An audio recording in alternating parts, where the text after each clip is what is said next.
Bem, acontece que dentro do pensamento de Max Weber surge o famoso livro A Ética Protestante e o Espírito do Capitalismo. Aqui, Léo, nós entramos no ponto que você salientou. Que relação, a questão é essa, que relação existe entre a ética protestante e o espírito do capitalismo? Então, tentando entender essas duas categorias, ele escreve o livro. Quantos de vocês conhecem o livro?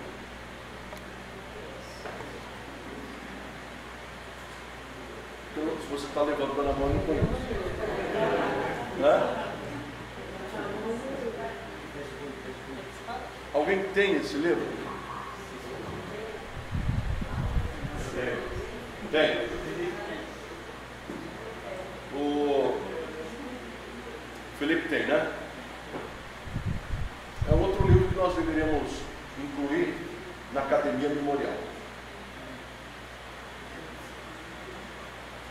É muito interessante o livro. Acontece que os protestantes, que ele diz, a ética protestante e o espírito do capitalismo. Olha só, esses protestantes que ele fala nesse livro, quem são? Quem são? Os calvinistas. E aí mexeram com os calvinistas, a coisa não ficou boa para ele, não, porque os calvinistas vão reagir. Mas os calvinistas vão reagir não propriamente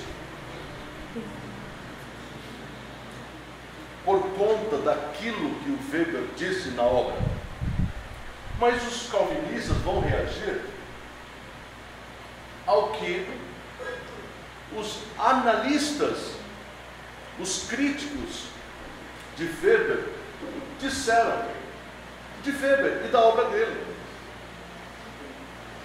Então, aquilo que os críticos falaram não corresponde ao que Weber disse,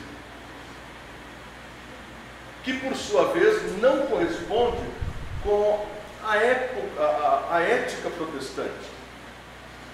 E aí nós temos um campo de batalha enorme.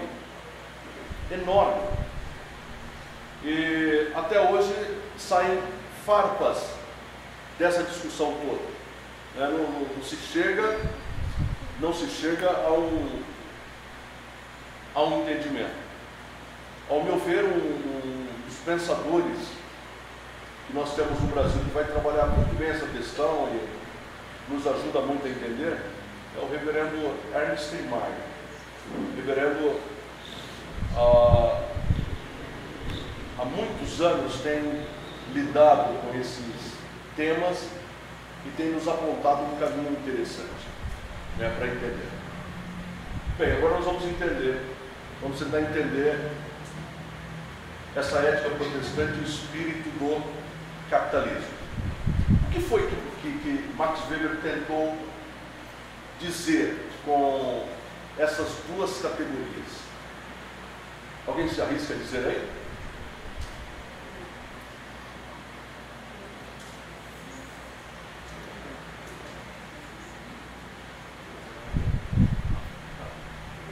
Vocês sabem, mas não querem se arriscar, né? Sabem, mas não querem se arriscar. Bem, a ética protestante. Vamos começar pela ética protestante. Ora, se existe uma ética protestante, vocês que são calvinistas, existe uma ética protestante? Existe? Vocês possuem uma ética protestante? Possuem? Sim. E vocês possuem uma ética protestante dentro de um Estado católico como o do Brasil? Sim. Então existe uma outra ética, que é a ética do... Vejam, não é a ética do católico, é a ética do Estado católico. Existe? Não, ética católica não. A ética católica. Existe? Existe. E há choque entre esses modelos de ética? Não é? Não há? Não há choques? O tempo todo? Ou vocês estão aí tranquilo, vivendo nas suas relações de formação da organização, dentro de uma burocracia, dentro de uma política que não interfere na tua ética? Nós estamos agora falando do Brasil, não da Alemanha, não é isso? Então existe uma ética protestante, e essa ética protestante, ela foi de alguma maneira explorada por Max Weber. Então Max Weber começa a dizer qual é a ética protestante. Bem, mas o que seria a ética? O que seria ética? Bem resumidamente. Hã? É que eu não estou ouvindo. Uma reflexão sobre a moral, virtudes morais. É uma reflexão sobre a moral. Sobre a moral. E, consequentemente, um comportamento. O que mais? Uma linguagem assim mais coloquial. Tem a ver com o que você faz e deixa de fazer. Quando ninguém está olhando. Basicamente, eu internet como aquilo que você faz quando ninguém te vê, quando você não é público. A forma como você... Mas aí você já criou um monstro. Aí você já está falando de uma ética bipolar. A ética está referindo à sociedade. Eu estou entendendo. Eu só estou aproveitando aqui esse... Que na verdade você está dizendo que o que você faz quando ninguém vê deve ser exatamente igual ao seu comportamento quando alguém vê. Mas eu entendi. Só que o que ocorre é que quando alguém te vê, você tem um comportamento, e quando alguém não te vê, você tem outro comportamento. Logo você é o bipolar ético. Você é desculpe a expressão, um esquizofrênico ético. E essa esquizofrenia ética não é uma ética protestante. E o que não seria uma ética protestante? O que seria uma ética comum? É uma ética secular? Então, observe, meus irmãos, o conceito ético é muito nobre. O conceito ético, ele, em princípio, ele não deveria obedecer nenhuma categoria religiosa, é o que nos rege. Mas, infelizmente, nós sabemos que a ética ela é burlada o tempo todo. E aí acontece, essas questões todas, você é obrigado a falar de uma ética protestante, uma ética católica, uma ética islâmica, uma ética hindu. E isso é necessário mesmo. É necessário mesmo. E aqui é um outro campo assim enorme. Nós passaríamos dias só ouvindo os irmãos falarem a respeito disso. Mas observe, vamos pensar na ética do brasileiro, no comportamento do brasileiro. Ele é dionisíaco. Já ouviram falar? Dionisíaco. O que seria isso? Entendi.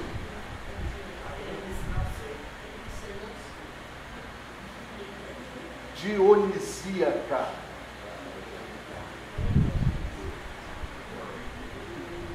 Então vamos pensando aí. A nossa sociedade é uma sociedade cínica.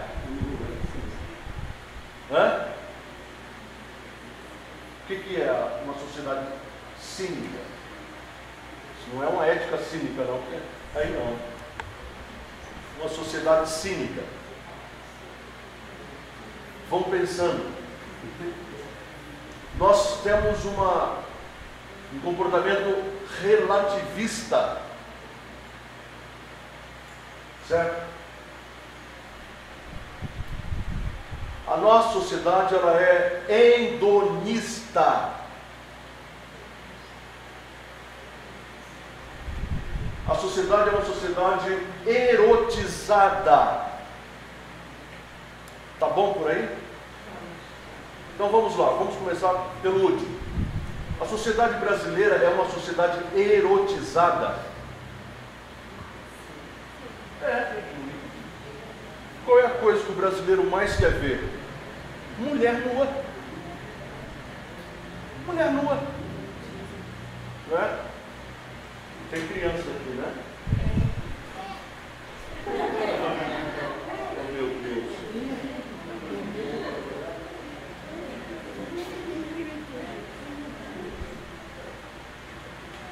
Em respeito às crianças, não vou poder me aprofundar no tema.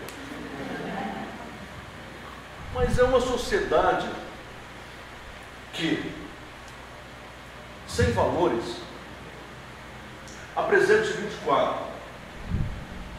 Meus irmãos, eu estou falando aqui o que realmente acontece, né?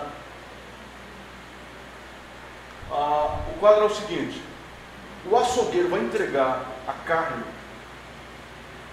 a mulher mantém relações sexuais com esse cara como se não tivesse acontecido nada. Se alguém vai arrumar a internet, é possível que o profissional lá da internet mantenha relações sexuais com a mulher lá que vai se oferecer sem nenhum constrangimento.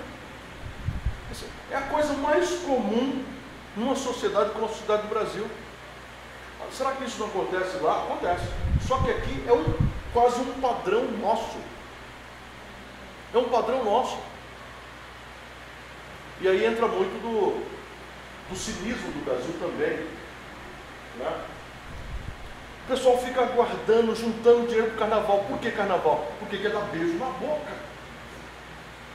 E ele quer dar beijo na boca de 300 meninas se aparecer. E as meninas, se puderem, elas vão dar 400 homens. Eu olhava um quadro do Video Show. Esse apresentador do Video Show,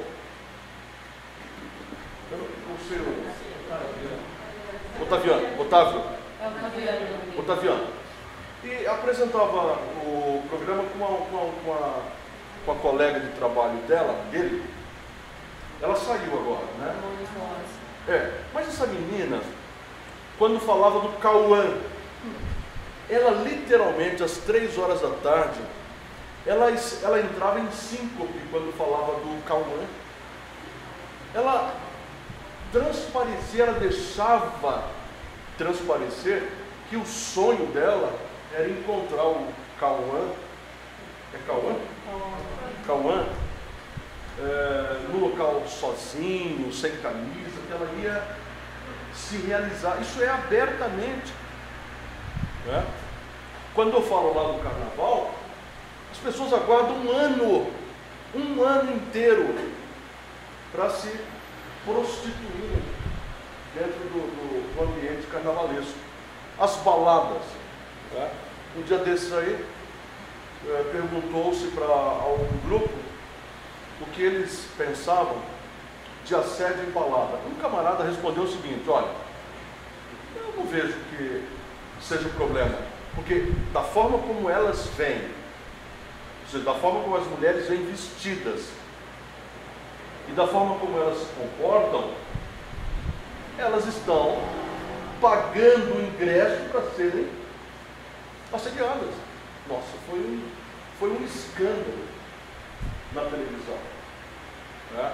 Há um verdadeiro culto ao corpo, e aqui o corpo em questão é o corpo da mulher brasileira, que houve estudos demonstrando da preferência, né, quase que universal, pelo corpo, pela forma do corpo da mulher brasileira, em detrimento de uma asiática, em detrimento, sei lá, de uma chinesa, de uma americana, né, que é um estereótipo bem estranho. Bem estranho. Então há essa valorização. Há estudos que falam que o índice de zoofilia é muito grande no Brasil. O que é uma zoofilia? Sexo com animais. É muito grande entre jovens, entre crianças, principalmente nas fazendas, nos sítios, nas chácaras, no interior. Me parece que até uma tal de fitofilia, alguma coisa assim, que é a relação sexuais com vegetal. O vegetal. Então imagina o cara lá, ele tem relações sexuais com a melancia. É muito normal isso dentro de uma sociedade erotizada como a sociedade brasileira. E não tem jeito, é do Rio Grande do Sul ao Acre. É assim.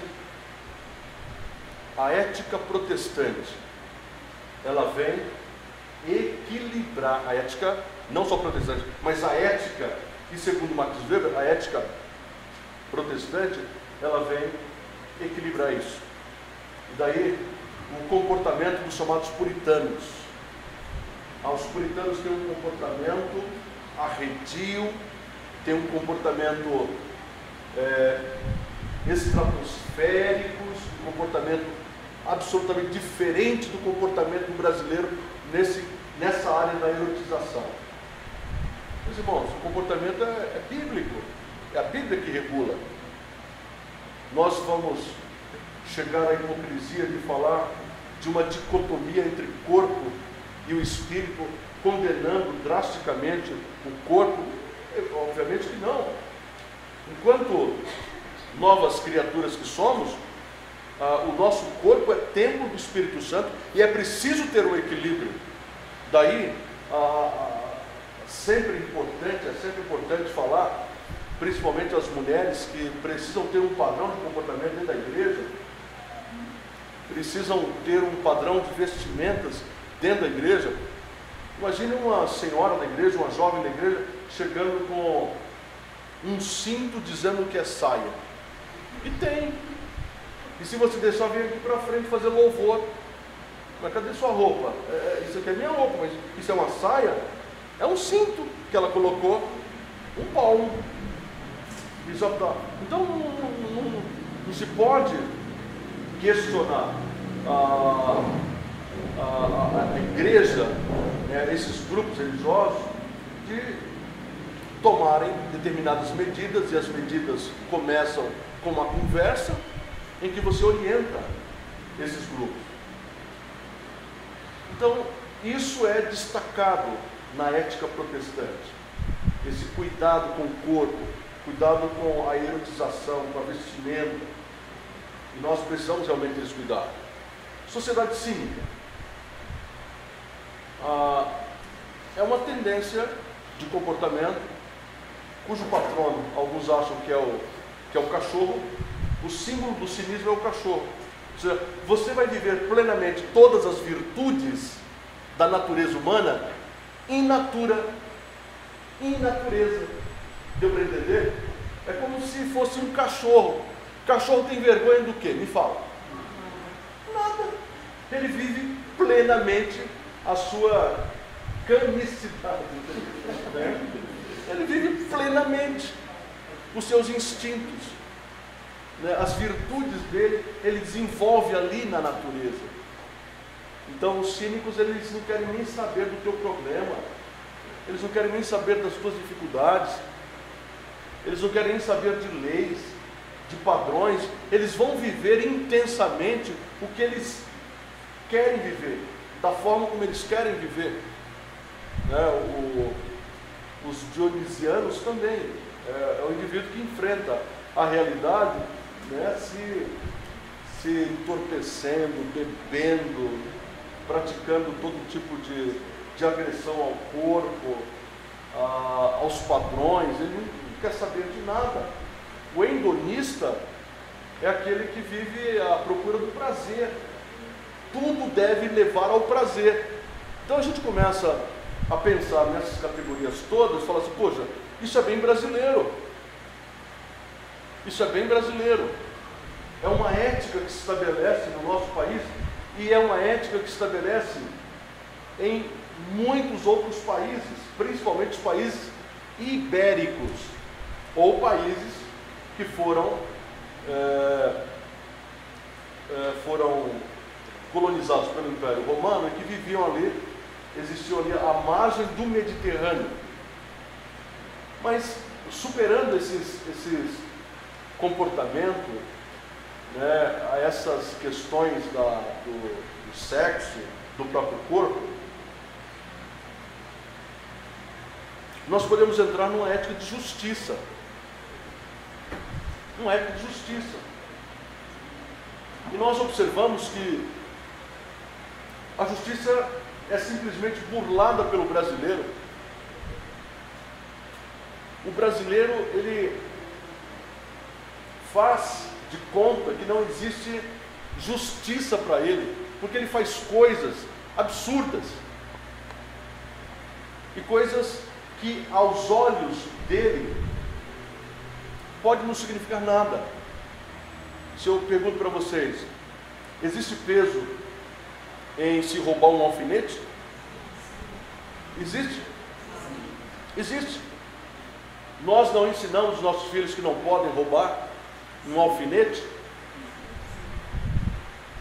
Nós não falamos que eles não podem roubar um Rolex? Quer dizer, nós ensinamos que tudo aquilo que não nos pertence, tudo aquilo que não é nosso, nós não podemos nos apropriar. E será que existe algum brasileiro que nunca roubou nada?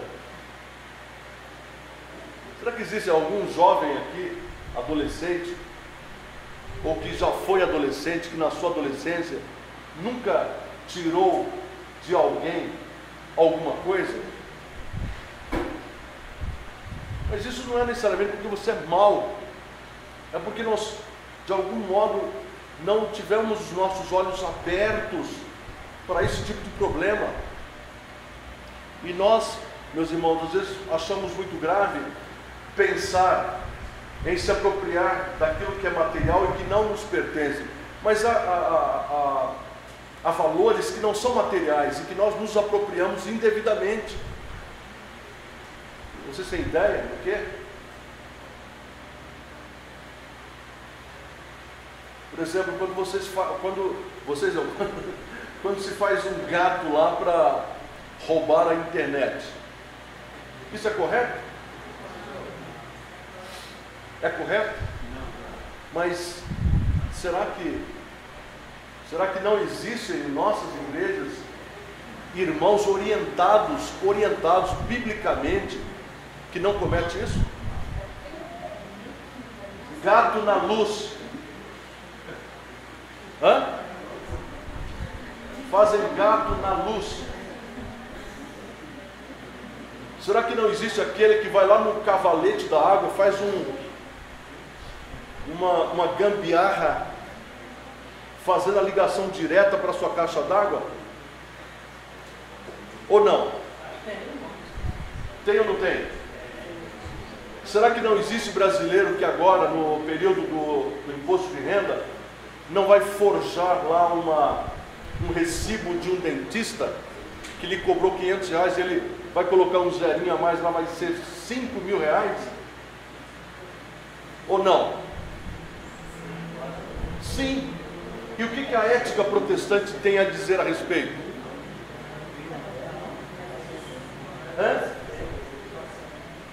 O que a ética protestante tem a dizer a respeito? Isso é errado. Isso é reprovado e reprovável. O Senhor não permite.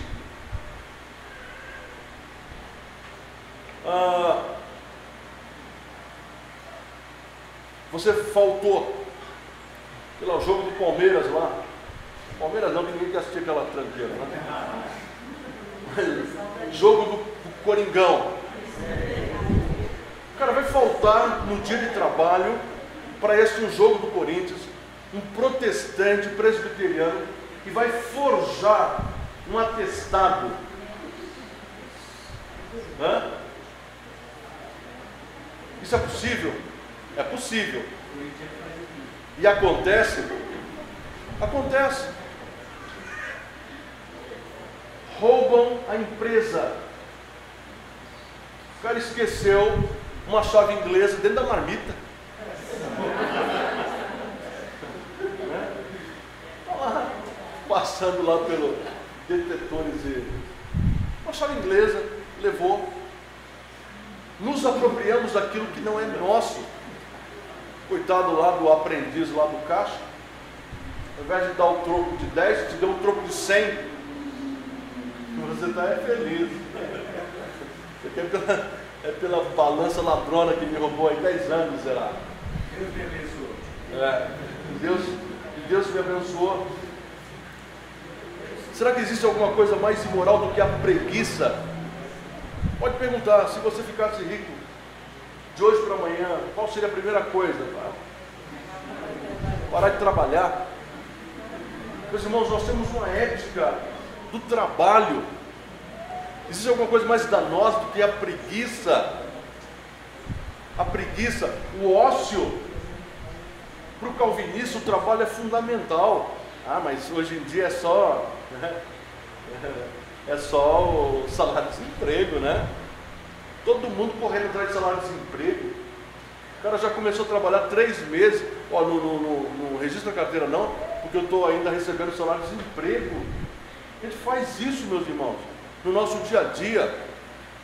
Quer dizer, nós estamos corroendo uma ética bíblica, deturpando uma ética bíblica e deturpando a ética protestante, que não é essa.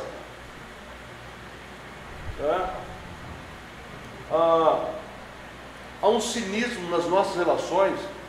Eu compartilho alguma coisa aqui para o Vinícius, só para ele, mas amanhã todo mundo já está sabendo do que eu falei, e alguns já interpretando com ares de maldade.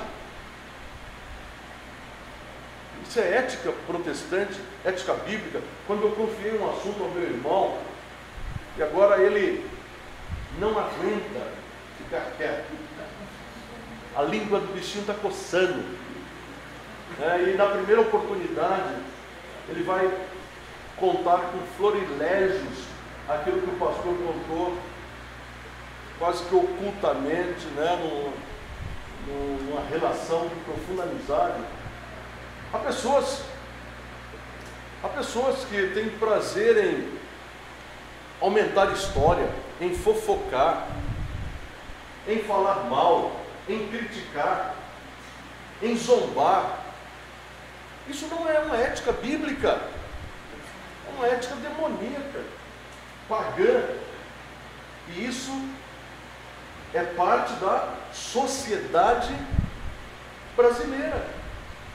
É isso que nós encontramos com os pagãos. É isso que os incrédulos fazem, mas não nós. Nós temos uma ética de comportamento, nós temos uma ética do namoro, nós temos uma ética no casamento, nós temos uma ética dentro da empresa, nós temos uma ética com os nossos parentes, nós temos uma ética nossa mesmo, quando acontece o que o Danilo falou lá, quando ninguém nos vê. Essa é a nossa ética. Deveria ser a ética de todo mundo, o comportamento de todo mundo. Bem, Max Weber, quando ele analisa o comportamento do protestante, ele fala: olha, é um camarada que ele mente, mas ele não vive para mentir, ele é honesto, ele é trabalhador, ele ama a sua família, ele responde aos seus compromissos com fidelidade, né? Ele faz tudo com integridade, ele é legal, ele é uma pessoa com os pés no chão, ele é honesto, você pode confiar, ele se simpatiza com as dores dos outros. Max Weber entendeu que esses elementos estão na ética do protestante. E aí ele fez a relação dessa ética com o espírito do capitalismo. Ou seja, como uma sociedade que age eticamente como a sociedade protestante, como é que ela reage, como ela administra, como ela se conduz diante do trabalho, diante do capital. Aí Max Weber, ele fez algumas análises e entendeu que o protestante, por agir com essa ética bíblica, ele obtinha mais resultados no campo da economia do que aqueles que não tinham a mesma ética. E aí é quando ele vai falar do espírito do capitalismo. Bem, meus irmãos, eu creio que nós podemos até fazer a relação, mas o que nós não podemos fazer é estabelecer aqui um padrão. O protestante que é honesto, que é trabalhador, que ama ao contrário de muito o trabalho, que não é esse indivíduo aí que vive comprando, revistas pornográficas ou gastando aplicativos para ficar observando a mulher alheia. Quando ele se compromete a trabalhar e administrar coerentemente seus recursos, qual será o resultado disso? Segundo Max Weber, ele vai obter lucros e ele vai progredir. De fato, o protestante trabalha, não vive lá com atestadozinhos lá. Ele cumpre as horas, ele é honesto, ele entende que o seu trabalho é uma vocação, ele não gasta o seu dinheiro com jogo. E olha, tem muita gente gastando dinheiro com jogo. Ele não gasta o seu dinheiro com bebida, ele não gasta o dinheiro com loteria esportiva federal, ele não gasta o seu dinheiro com dominó, com snoop, com joguinho de palito lá. Ele não gasta o dinheiro com bebida. Imagine que um cara tome uma dose de vodka diariamente e essa dose de vodka custe R$20. Quanto que ele gasta por mês?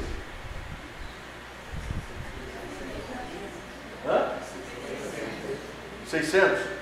Mas ele come um petisco lá.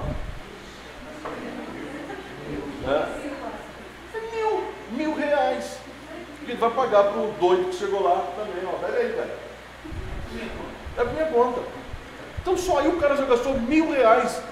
Economize R$1.000 por 12 meses. O que você tem no fim do mês? 12 mil. Por 12 mil você compra um carro, você compra um Corsa. Tem alguém que concorda aí? Um bom carro. Com 12 mil você compra um Palio. Você compra. Mas não, o cachaceiro lá gastou R$12.000 por ano bebendo e comendo. Jogo, meus irmãos. Uma cervejinha aqui e um snoop. O cara passa a noite. Truco lá.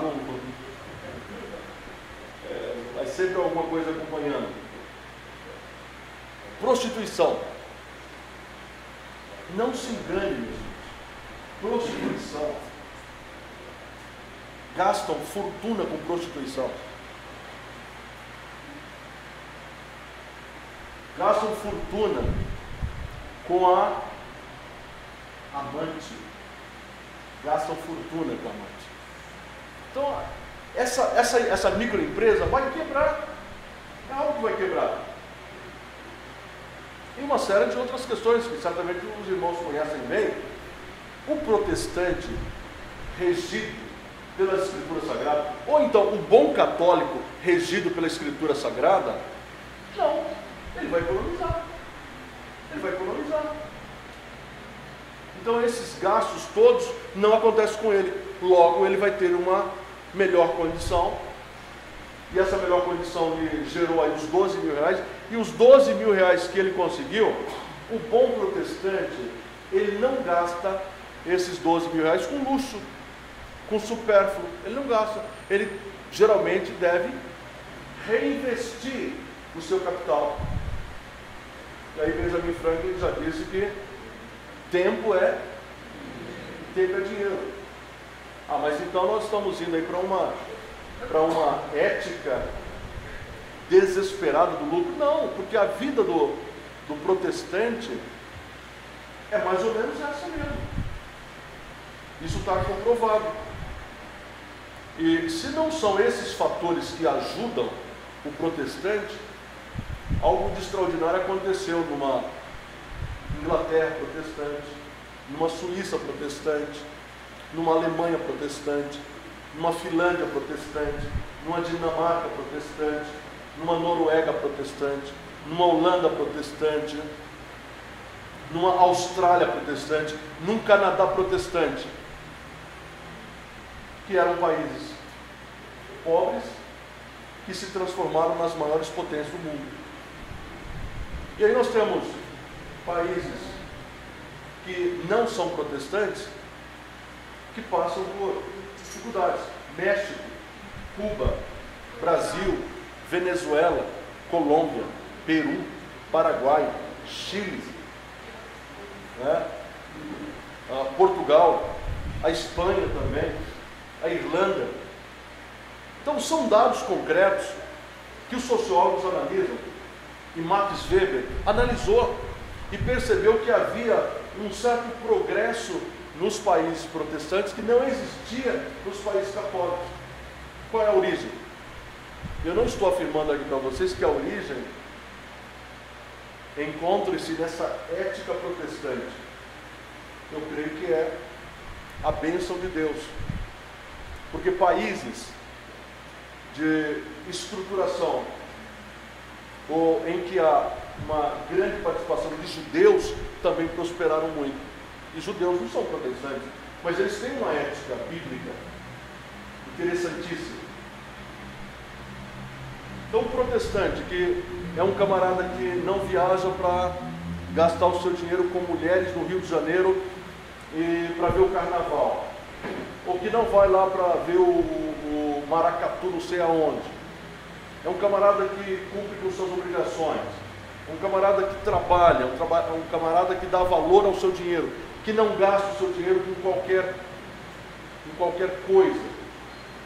Ele provavelmente vai desenvolver, ele vai crescer. A mão de obra protestante, ela é muito mais apurada. Eu nem sei dizer aos irmãos se existe ainda mão de obra, né? Hoje é tudo automatizado, né? Se fala de mão de obra, estamos falando da mão como o mais extraordinário objeto politécnico e que desenvolve habilidades, a mão. Mas agora é tudo no botão. E as sociedades mais desenvolvidas são sociedades protestantes. Há um caso, por exemplo, em Hong Kong, na China. Mas Hong Kong, por 100 anos, foi colonizado pela Inglaterra. Aí desenvolveu o espírito da Inglaterra. O Japão se tornou o Japão depois da Segunda Guerra Mundial com a intervenção dos Estados Unidos. Então, eu creio que são temas que merecem a nossa análise, que nós precisamos gastar tempo, pensar, para refletir e levar realmente em consideração, Weber, não totalmente, mas levar em consideração as suas ideias. Então o capitalismo é uma invenção protestante? Não, é a declaração mais ingênua que você pode fazer ou pode absorver no seu coração. Ainda no período medieval, né, quando os senhores medievais precisavam comprar armas, eles não iam trocar armas por melancia nem por cebola, eles trocavam armas por dinheiro.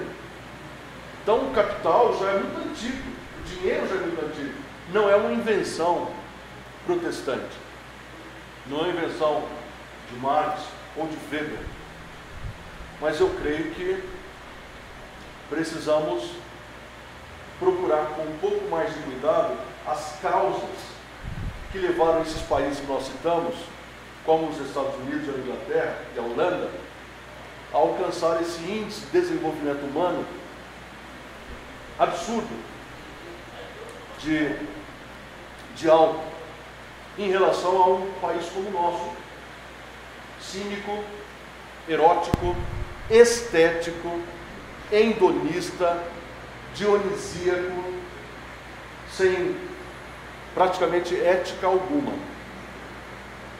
E isso reflete.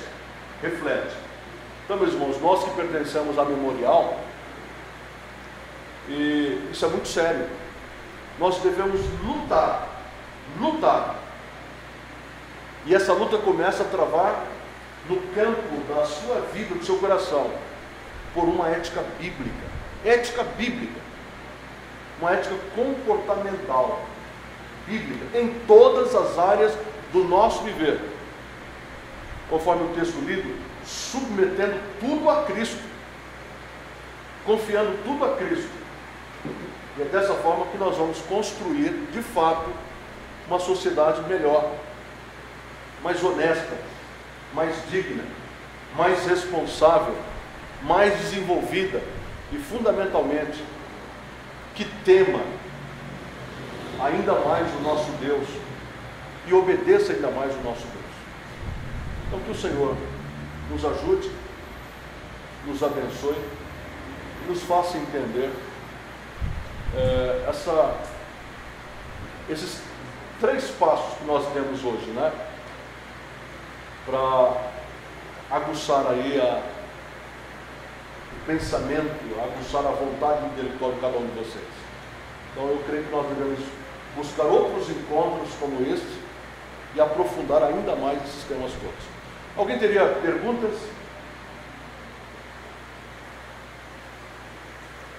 Todo mundo quietinho? Não, muito obrigado, meus irmãos.